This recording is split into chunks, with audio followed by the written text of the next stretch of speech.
Hey guys, what is up? It's Cece, and today I want to do my testimony video. My future videos are going to be a lot on like my try on hauls. They're going to be a lot on modesty. I want to do a lot of faith-based video.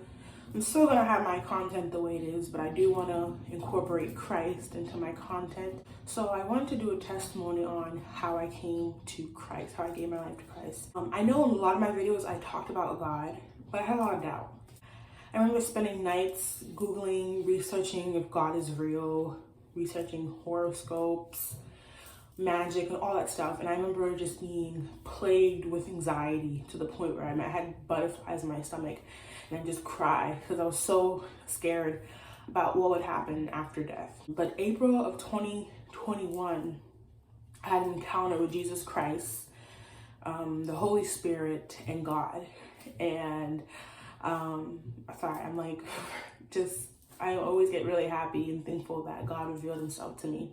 And I also had an encounter with, don't know if it was Satan or demons, but I had an encounter with either one of them, and then I had an encounter with an angel. And that sealed my faith 200% that I believe in Jesus Christ. I believe that he died for my sins and rose again. I believe in him with all my being. 2000% he is real. So I'm just gonna get into my testimony. When I left my parents' house, if you guys watched my videos, I moved on by myself. I shortly got into a relationship with this dude that showed interest with me on Facebook. Back home, I never had a boyfriend. My brothers were very, I'd say, overprotective of me. So I wanted to know what it was like to have a boyfriend. The first guy that showed interest in me, of course, I just went along with it. Don't want to get too much into it, but he turned out to be abusive, to be a narcissist, and that relationship showed me how broken I was and how I accepted such treatment because I felt that I deserved it. And I remember I told my coworker about what's going on because she's the one that would bring me to church and bring me food and bring my family food. So one day I was telling her about the relationship because he came to my job after I told him not to. And it kind of scared me because I'm like, this dude doesn't listen to the word no.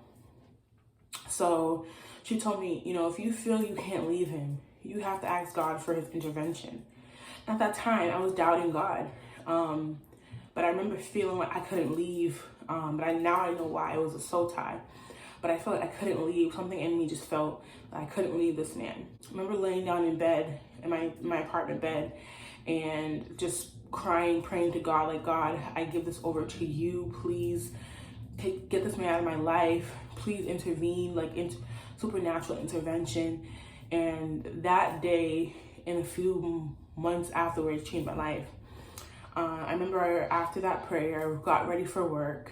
I left work and my ex-boyfriend was supposed to give me money that he owed me. Just to let you guys know, don't ever give a man money, ever, especially if he's not your husband. Don't ever give a man money. And it depends why you'd be giving it to your husband, but don't ever give a man money. So I remember thinking, like, I'm not gonna wait for that money. Like, God will bless me with that money. Even though I was doubting God, I still, in the back of my mind, knew there was a God, but I just needed something like this that I'm gonna explain to happen to seal my faith. So I came back home and he came back home shortly after because we lived together. And I asked him for the money and he said, you're gonna get the money tonight. And just the way he said tonight just felt very sinister because he was kind of catching on that I knew he was a narcissist because he had tracking devices on my phone and I was watching a lot of stuff on narcissists. So just his behavior changed and everything. So I decided to call the police while he fell asleep. He fell asleep, I called the police and I told them I just want to safely leave this place and I want him to leave and I don't want him to come back. So they escorted him out, he left, and then he called me. I didn't pick up the phone. I actually went to go get my phone checked out just because a lot of weird stuff was happening on it. And when I went to the phone store, none of them were able to see what he put on my phone until I went to the phone myself. Actually, no, I went to the phone at home and there was a bunch of tracking apps on it. On all my apps, my photos, he was recording my calls. So I went to the phone store to get it checked out and none of them saw anything on it. I don't know if he knew those people and had connections because he knew a lot of people. Because come to find out he was an ex-gang member. I didn't know this until afterwards. Yeah, none of them found anything, but I knew that this was on my phone. I saw it. So I ended up going straight to the the courthouse, and I filed a restraining order. And while I was in the courthouse filing a restraining order, I just saw a record call. This guy tracked my phone and was recording my calls. So I was just very scared. I said, I don't want to go back home. I'm scared for my life. This man's going to kill me. I'm scared for my life. Because he's told me plenty of times before, if I ever moved on with another man, he would kill both me and that man. So I took those threats very seriously. So I ended up going to a stabilized unit that I've gone before for people who, have mental health issues. I kind of don't claim that anymore because I know the power of your tongue. I try not to say that I have PTSD anymore because I try and seek Jesus to heal me from that. But sometimes it's very hard because I'm still struggling with these symptoms to not claim it. But I know the power of claiming these things. They start to manifest. But I went to the stabilized unit and I had a psychotic episode. I don't know what it was, but I had a psychotic episode I've never had in my life before. I was in the computer lab in that stable unit and his information was popping up, meaning he was tracked. I don't know what he did. It was just the weirdest thing. My Facebook was hacked. He was taunting me because I remember finding transgender porn on his phone, which also influenced me to break up with him because I said, I don't know if this man's gay. I don't know if this man is messing with men. So I need to put my, even if he's messing with other women, I needed to put my health first. And my Facebook account was hacked and it was filled with a bunch of transgendered people. And it freaked me out. I've never seen something like that before. And I ended up just losing my mind. I don't know if it was spiritual warfare. I really do believe it was spiritual warfare because I had a lot of things going on. So I ended up running out of that stable unit because I thought one of the guys that worked there was someone else. So I ended up running down to a hospital down the street from there barefoot.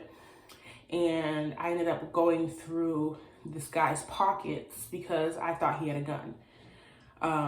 I lost my mind completely because I was watching a lot of, if you guys haven't heard of the YouTube channel, Active Self-Protection, where he tells you about pre-attack indicators.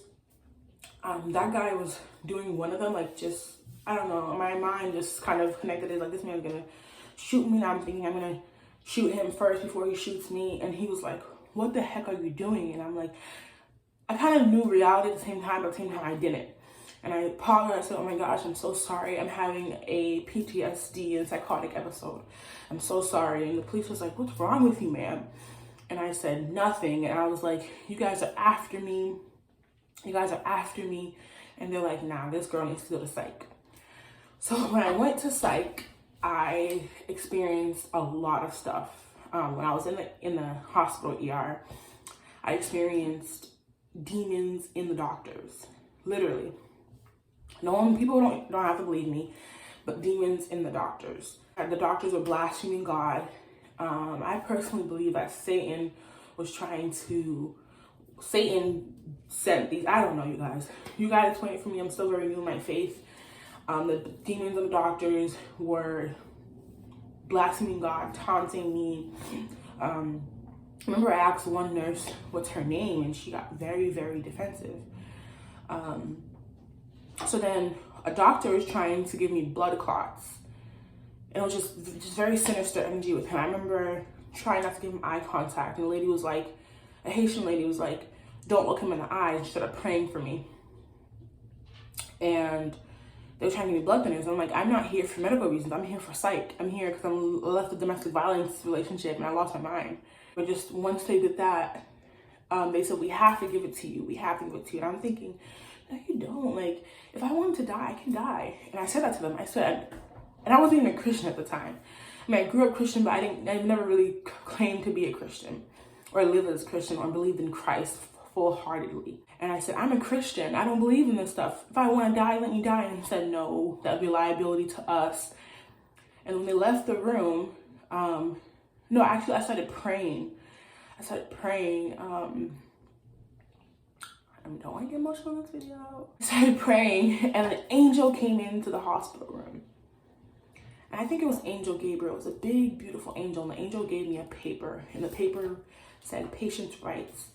It told me that I can deny medications and care and who I can call and make a report. I was like crying. I was like overwhelmed with joy because I was just thinking about the prior months to that of me having death anxiety, and I felt at so much peace. I'm gonna have to do a part 2, you guys.